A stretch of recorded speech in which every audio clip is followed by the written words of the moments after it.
एक गांव में रोहित और शोभित नाम के दो भाई रहते थे।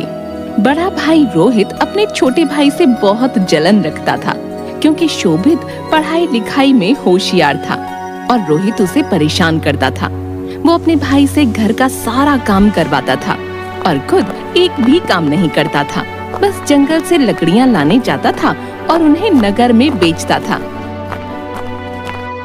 लेकिन उसका छोटा भाई बहुत दयालु था।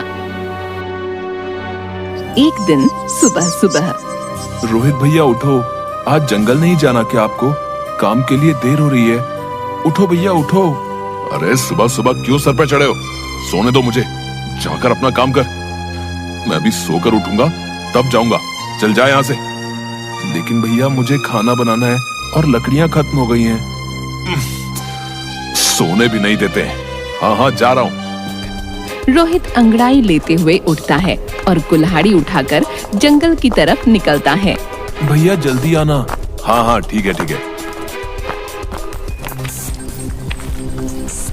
रोहित जंगल में पहुंचकर, रोज तो मैं यहीं से लकड़ियां लेकर जाता हूँ, आज थोड़ा आगे जाकर देखता हूँ। यही सोचकर वो आगे बढ़ गया और थोड़ी दूर चलने के बाद उसे एक बहुत सुंदर दिखने वाला पेड़ दिखाई दिया।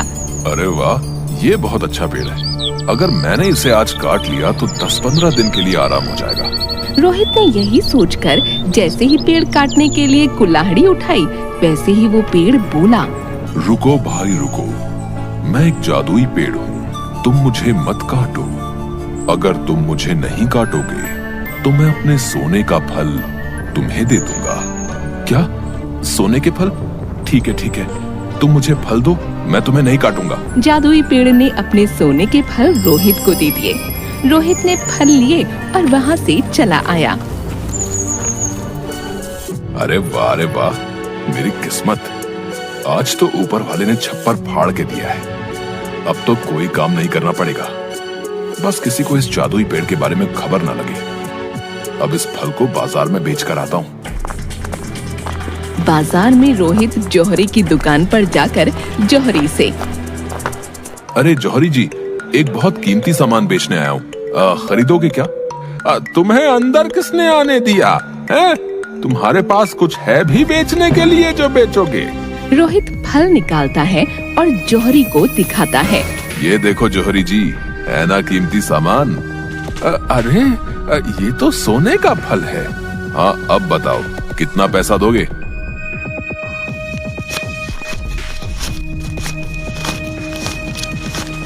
ये लो 15,000 और लाओ ये सोने का फल मुझे दे दो। रोहित जौहरी को वो फल देकर पैसे ले लेता है और घर आ जाता है।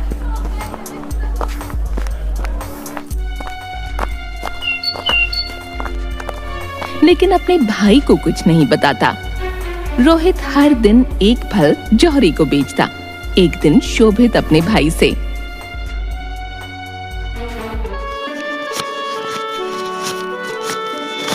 भैया मुझे कुछ पैसों की जरूरत है, स्कूल की फीस देनी है। क्या? पैसों की जरूरत? कोई पैसे नहीं है मेरे पास। मेरे पास क्या पैसों का पेड़ लगा हुआ है जो आ जाते हो पैसे मांगने? खुद काम करो और कमाओ। भैया अपनी फीस के लिए मांग रहा हूँ। आप तो हर रोज इतनी फिजूल खर्ची करते रहते हो। फिजूल खर्ची करता हूँ मैं? हैं? बहुत जुबान चलने लगी है तेरी, हैं? भाग यहाँ से, भाग। और इस तरह से रोहित शोभित की पिटाई करता है और उसे पैसे नहीं देता। एक दिन रोहित के सारे फल खत्म हो जाते हैं। अब तो सारे फल खत्म हो गए हैं। अब मैं क्या करूँगा? एक काम करता हूँ, मैं फिर से उस जादुई पेड़ के पास जाता हूँ। रोहित उस पेड़ के पास जाता है और उसे धमकाने लगता है। सुनो जादुई पेड़, अगर तुमने मुझे अपने सारे फल नहीं दिए तो मैं तुम्हारी सारी शाखाएं काट दूंगा। अरे मैंने तुम्हें अपने सारे सोने के फल दे दिए और तुम ऐसा कर रहे हो? नहीं, तुम ऐसा कैसे कर सकते हो? ठीक है, मैं नहीं काटूंगा। इसके बदले में दोगे मुझे अपने सारे फल?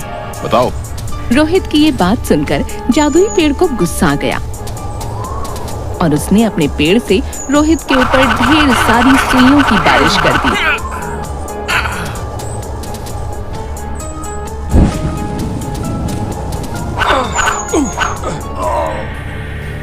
जिससे वो बहुत बुरी तरह घायल हो गया। अरे अरे, ये क्या कर रहे हो? बचाओ बचाओ, कोई मुझे, बहुत दर्द हो रहा है। इधर शाम होने पर शोभित को अपने भाई की चिंता होने लगी। शाम होने को है, लेकिन अभी तक भैया नहीं आए। जाके देखता हूँ कहाँ गए हैं। इतनी देर तो कभी नहीं हुई भैया को।